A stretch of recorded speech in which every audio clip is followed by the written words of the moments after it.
श्री राम जय जय राम। श्री राम जय जय राम। श्री राम जय जय राम। श्री राम जय जय राम। बोलो श्यावर रामचंद्र भगवान की जय। उमापति महादेव जी की जय। पवन सुत हनुमान जी की जय। यही सोचकर मैं अपना ज्ञान प्रकट करता हूँ। हे नाथ, सेवक पर कृपा करके इस अज्ञान का नाश कीजिए।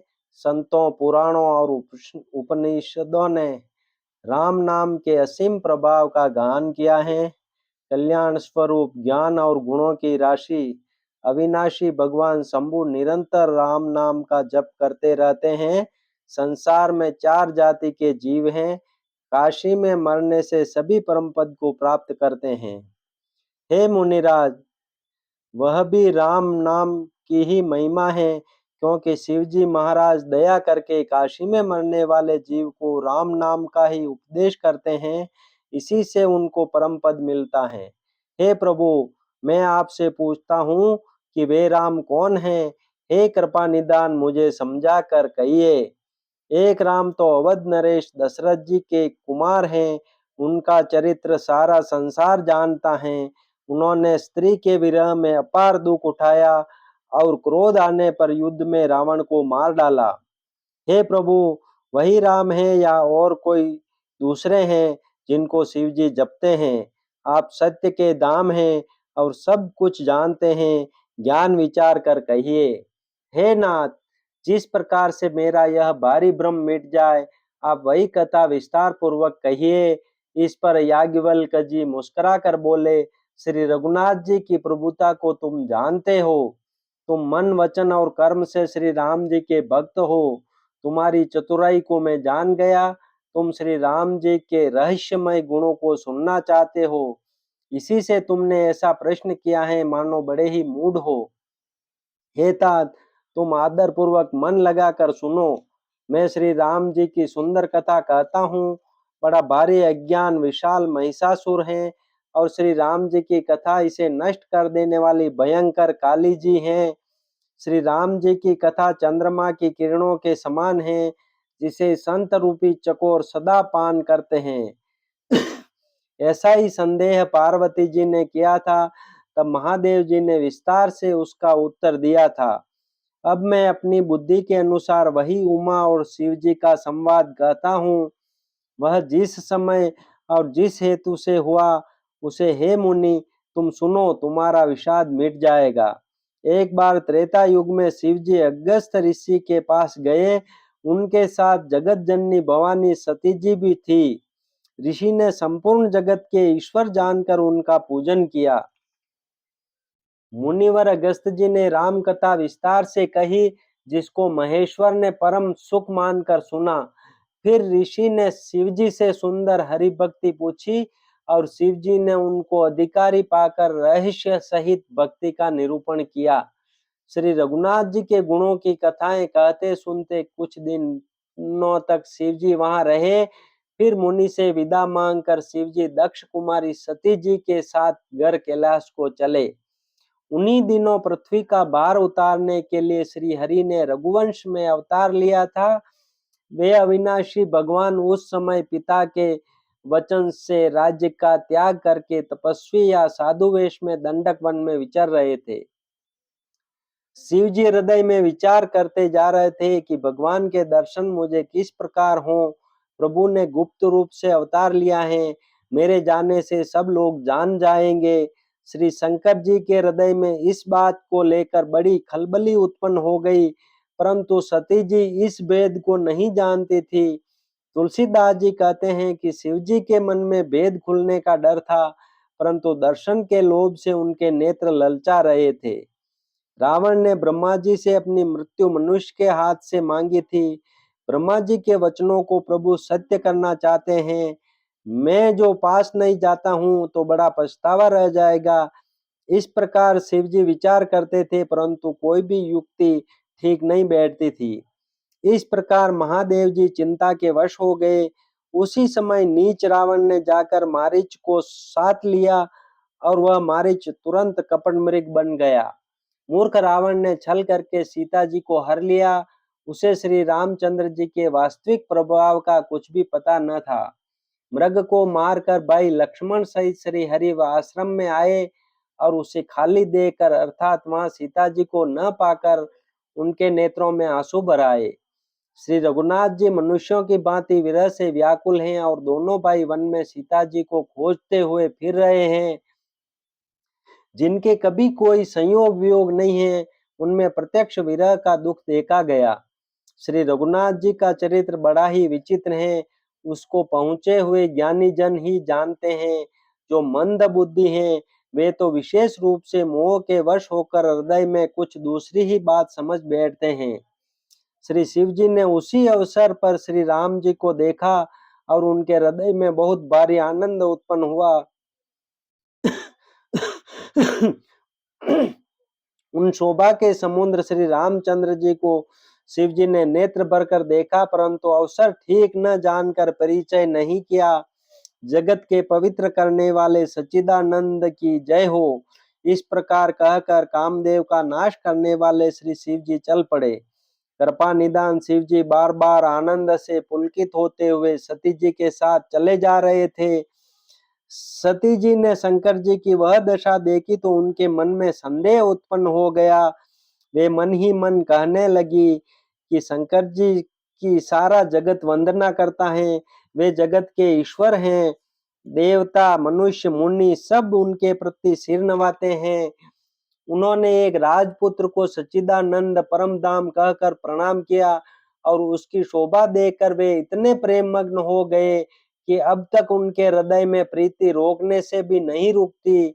जो ब्रह्म सर्वव्यापक माया रहित अजन्मा अगोचर इच्छा रहित और वेद रहित हैं और जिसे वेद भी नहीं जानते, क्या वह देह धारण करके मनुष्य हो सकता है? देवताओं के हित के लिए मनुष्य शरीर धारण करने वाले जो विष्णु भगवान हैं, वे भी शिव जी की ही भांति सर्वज्ञ हैं। वे ज्ञान के भंडार लक्ष्मीपति और असुरों के शत्रु भगवान विष्णु क्या अज्ञानी की तरह स्त्री को खोजेंगे? फिर शिव जी के वचन भी झूठे नहीं हो सकते।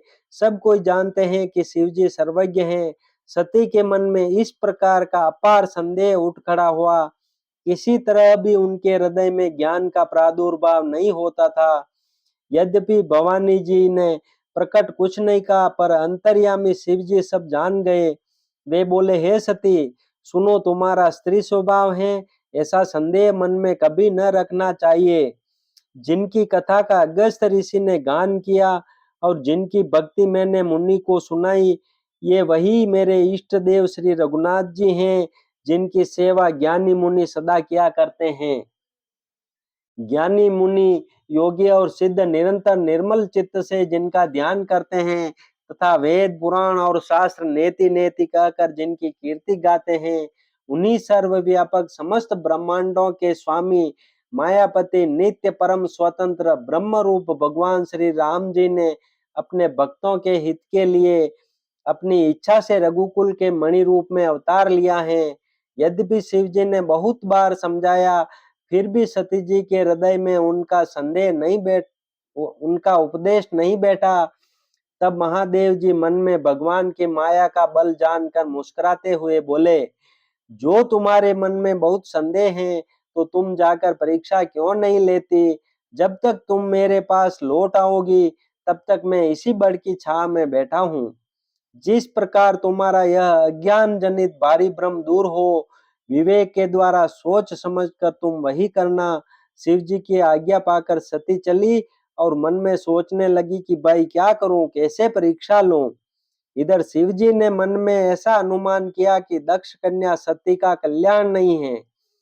जब मेरे समझाने से भी संदेह दूर नहीं होता, तब मालूम होता है विधाता ही उल्टे हैं। अब सती का कुशल नहीं है।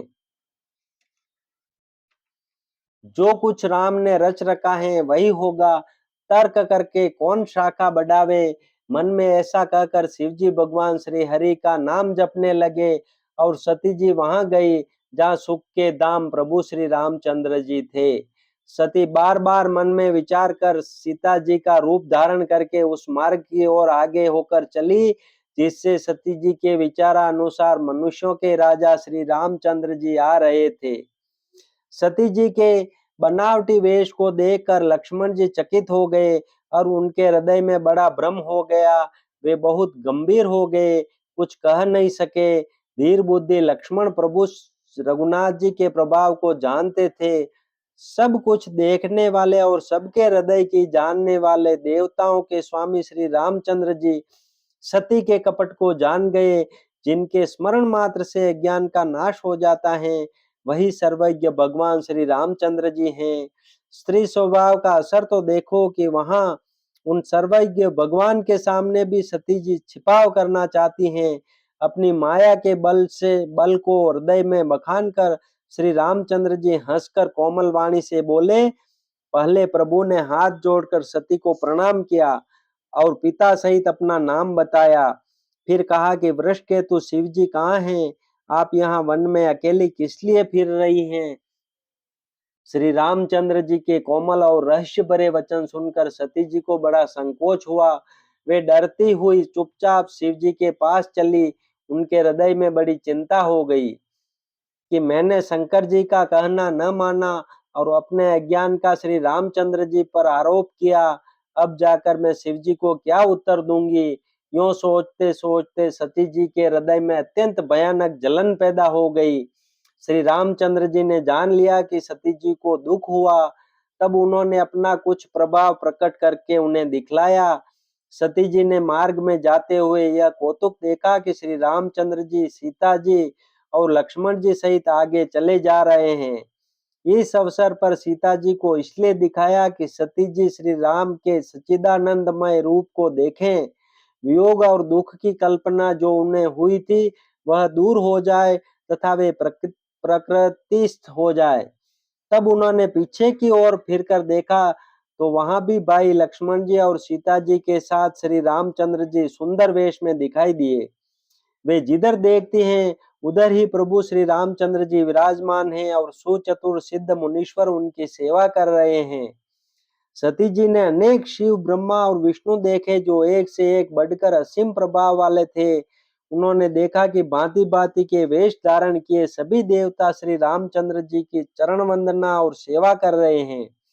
उन्होंने अनगिनत अनुपम सती, ब्रह्माणी और लक्ष्मी देखी। जिस जिस रूप में ब्रह्मा आदि देवता थे उसी के अनुकूल रूप में उनकी ये सब शक्तियां भी थी। सती जी ने जहां तहां जितने रघुनाथ जी देखे शक्तियों सहित वहां उतने ही सारे देवताओं को भी देखा। संसार में जो चराचर जीव हैं वे भी अनेक प्रकार से सब देखे।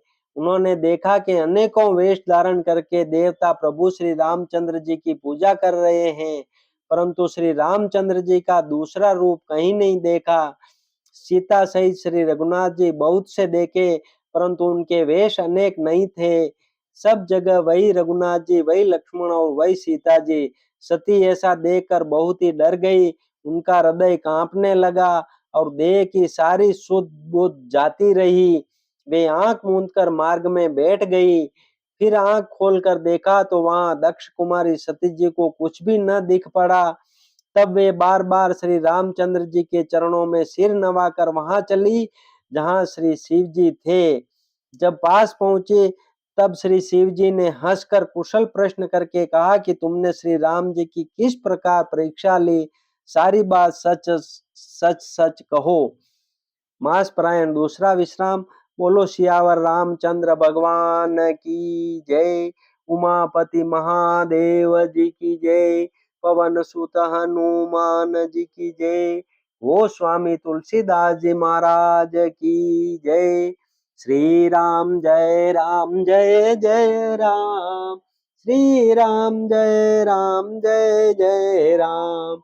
श्री राम जय राम जय जय राम। श्री राम जय जय राम।